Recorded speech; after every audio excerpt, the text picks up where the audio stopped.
Un petit coin de paradis accessible à tous, le Farnienne dans les Oliviers, et une vue imprenable sur Notre-Dame de la Garde, c'est ce que propose Marie.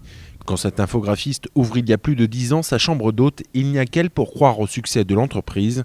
Et pourtant, encore cette année, malgré la crise, l'endroit a été complet tout l'été.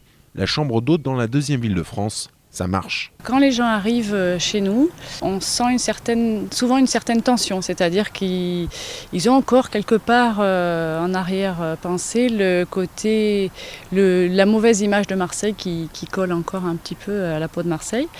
Et puis ils arrivent, ils sont souvent très agréablement surpris et tout de suite ils sont à l'aise, quoi. D'abord, à la campagne, la chambre d'hôte est devenue un mode de logement de plus en plus urbain et notamment à Marseille. Le boom touristique n'y est pas pour rien. Le succès est tel que Michel vient de créer un site internet pour recenser gratuitement à Marseille et en PACA les chambres d'hôtes qui sortent de l'ordinaire. Chambreapart.fr est une PME qui fait travailler 13 personnes. Il faut dire que le chantier est énorme. Il y en a beaucoup qui ont ouvert récemment, en fait. C'est lié au fait qu'aujourd'hui, c'est beaucoup plus simple d'ouvrir une chambre d'hôte qu'un petit hôtel.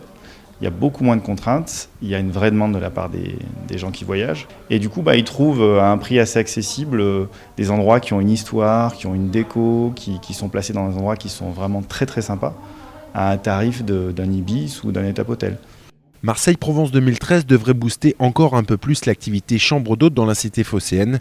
Michel, l'entrepreneur, l'a bien compris. Quant à Marie, elle a déjà investi dans un nouvel appartement, au Panier cette fois.